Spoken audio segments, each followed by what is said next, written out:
ইন্টারপোলের red নোটিশভুক্ত শীর্ষ সন্ত্রাসীদের অন্যতম সুব্রত বাইন ও মোল্লা মাসুদকে গ্রেপ্তার করেছে সেনাবাহিনী। তাদের কাছ থেকে উদ্ধার করা হয়েছে বিদেশি পিস্তল সহ স্যাটেলাইট ফোন।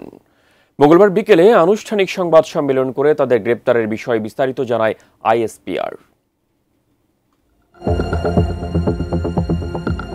৯০-এর দশকের একের পর এক রোমহর্ষকর খুন, চাঁদাবাজি সহ রাজধানীর অপরাধ জগতের অন্যতম নিয়ন্ত্রক ছিল সেভেন স্টার গ্রুপ।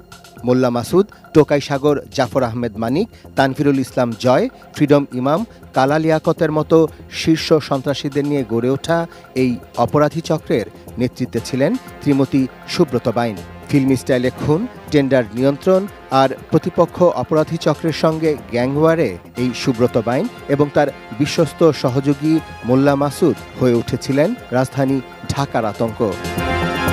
মঙ্গলবার ভোরে কুষ্টিয়ার কালীশঙ্করপুর সোনার বাংলা সড়কের একটি ভাড়া বাড়ি থেকে সেনাবাহিনীর ৪৬ স্বতন্ত্র পদাতিক ব্রিগেডের একটি ইউনিট অভিযান চালিয়ে গ্রেপ্তার করে সুব্রত বাইন ও তার সহযোগীকে।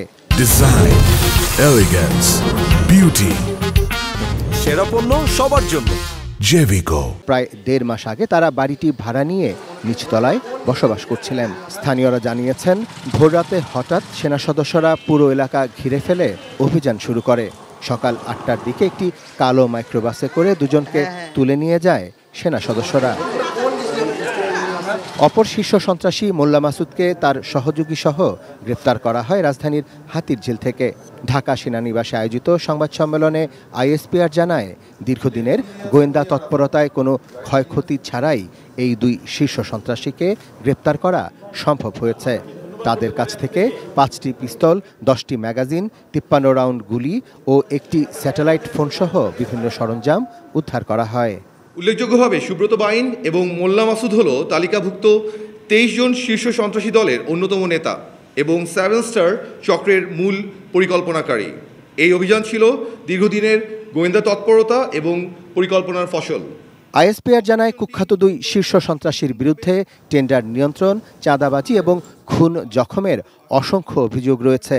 সেনাপ্রধানের সুস্পষ্ট নির্দেশনায় দেশের অভ্যন্তরীণ নিরাপত্তা নিশ্চিতে সশস্ত্র বাহিনী তৎপর রয়েছে বলেও জানান আইএসপিআরের পরিচালক। আমি আপনাদের মাধ্যমে দেশের জনগণকে জানাতে চাই, যে কোনো ধরনের সন্দেহজনক কর্মকাণ্ড কিংবা সন্ত্রাসবাদ সংক্রান্ত যে কোনো তথ্য অনুগ্রহ করে নিকটস্থ সেনাবাহিনী ক্যাম্প অথবা আইনশৃঙ্খলা বাহিনীকে অবগত করবেন। Arafat Siddiqui, ATN news, Dhaka.